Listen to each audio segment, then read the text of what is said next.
Televisa presenta.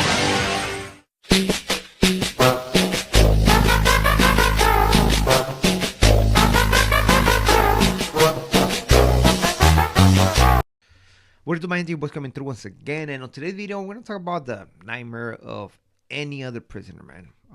Talking about going into the state, right, with the sentence, right? You're gonna do 6 years, 10 years, whatever the time might be, and eventually cashing a new case. Meaning you cash a new case and you end up getting life, man. Nobody wants to go through that stuff, because one thing about going to prison is like, okay, it's just gonna be for a matter of time. Eventually, they have to let me go, and that was it, right? So I'm gonna make the best out of this one. But some people get involved. They get so institutionalized that they'll forget about the streets, homie, and eventually they give their lives to the system.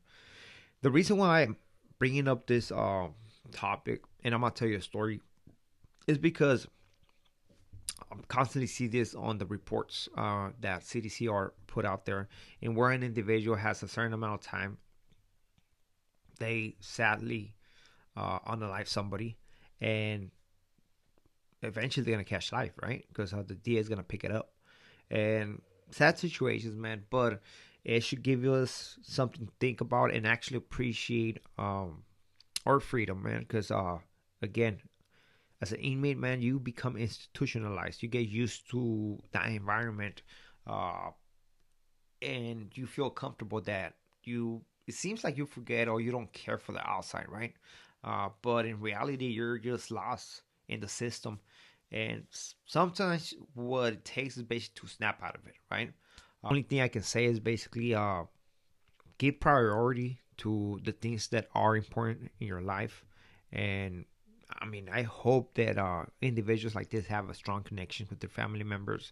And for those who have family members behind bars, man, just show them, tell them that you care for them. They can't wait to see them and stuff like that. Not just don't just send money. Talk to them and show them that people are waiting for him. You know that if he was to mess up behind the walls, man, he was gonna let a lot of people down and stuff like that. I think that might trigger something in their brain to at least have that at the back of their minds, right? Before they do something that they might regret for the rest of their lives. So there's this story of this individual, right? I think he was from Orange County. He was from Orange County. I believe he was from Orange County, right? And he came into a system with 10 years. 10 years, I said. The guy was, I mean, he was an knucklehead, honestly. You sometimes you come across knuckleheads that they just hit the system, and it seems like they're full of energy. They still don't seem to mechanize the ropes or how to go about it in prison. Or sometimes they just don't care, man. They just do whatever they want to do. They run their own program, and they don't care who they affect, right? And this was this one individual from Orange County that he came in with 10 years. And the guy, I mean, he was getting in fights here and there, of course. He was two strike, man. That's why I always say to all of you guys that trying to avoid those cases or those deals that give you two strikes, man. If you can avoid the second strike, lovely, man. So this guy thought he was all good, man. As long as he don't use a weapon or stuff like that, I mean, he's good, man. To give him his third strike, he has to actually cause GBI, right? So the thing that this guy never thought, man, is that by getting in a fight, that was gonna basically hit him with the 25 year to life sentence, right? So there was a time when he was gonna jump this individual, right? It was gonna be a 2-on-1, and the guy went over there pumped up. He didn't care at that time, right? He just felt like he had to impress his peers, the people that were part of his group, people that were part of his round flag, however you might call it, right? And that's what you see a lot in prison. A lot of people doing something just to show or to have that feeling of validation. That's right, homie. You put the yard down, you put some work down, and that makes a lot of people proud of committing those actions. I have seen this many times, homie, many times from different gang different gangs behind those walls, man, where you see like two guys getting off on one, or three guys or whatever, right? And once they do their thing, everybody's prone down. They over there talking to their homeboys who are prone, sitting down like far from the incident, and they seem like just another day. Like they're just laughing, clowning about it, uh, and in a way, it feels like they take pride. They take pride on the actions they took, right? And where again, you are jeopardizing your freedom. So that's what this individual did. I said he'd been involved in different incidents, right? So this one incident in particular, I think it might have been a 2-on-1. They had to get this one individual off the yard, right, for whatever reason. And of course, this guy is a two striker. So they went after this guy, just punched him, um, just no weapons, nothing like that. And the deal was to basically for him to roll it up, right? Um, the issue, I don't know the issue, nor do I care. But in in the act, right, they end up splitting this guy open. Um, and because of this, uh, after I guess after 2 years, right? After 2 years, because the DA take, I think the statute of limitations, when it comes down to prisons, I think it's 3 years, if I'm not mistaken, right? So on the second year that he was done with this, I don't know if he gave him a shoot term or whatever, which I assume they did.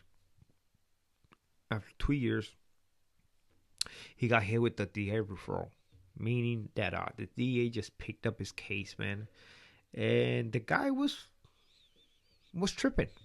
He was tripping. He didn't know what to do. Right, 10 years. I think he had like 3 years to that pad, and he was tripping. He didn't know how to react to. He just got hit with my DA referral, meaning that he don't know yet how much time he's gonna be looking at. So he went to court. He used to go to court, and the whole time he said that the DA was offering 25 to life. That was the only deal, 25 to life. So in that case, just take it to trial, right? The guy we used to go to court every so often, and the DA wouldn't bring down the case at all. Why? Because he has a solid case. This guy's a two striker. Uh, this guy who got jumped got split open, and he must come down, right? He must go down for that crime. And imagine just for a simple fight, just for a simple fight. That's why I'm what I say about those two strikes, man. You have to be careful, man. You have to be careful with those strikes, man, because any violent act will give you a life sentence. And this is exactly what happened to this individual. I remember seeing him, and he was trying to play it cool, still acting the way as a fool, man. But in a way, homie, in a way, he was stressing. I knew this for a fact because one of my cellies, right, he was friends with him, and he was. When me and my cellie had conversations, right, he would tell me then that homie over there, YG, is going through it, right? He's stressing it. He's stressing it, even though he don't show it. He opened up to me and tells he's stressing it. Like it seems like he's gonna get life. And guess what? That's exactly what he got. He went to court. The DA never lowered the deal. He wanted to get him because he knew that this guy was he was messing up inside prison, and he didn't learn that lesson. He thought that he could do whatever he wanted to do, even though he had two strikes, right? And they gave him life, 25 to life, just because of fight. Simple as that, man. This, I don't, I don't know if he eventually just gave up and just went amok behind prison, but this is a great example, man. That sometimes, not sometimes, most of the times, we take stuff for granted. 10 years, two strikes, man. Uh, at that point, he's lucky that nobody's doing life, but still, we are playing with their freedom. Our freedom is like the most valuable things that we have, man. Because without our freedom, we can't do nothing, right? And he just gave away his freedom for all. I mean, for what? Just to get validation from his friends, just to show that he was down to put it. I mean, to put the yard down, and he thought that prison was a playground, right?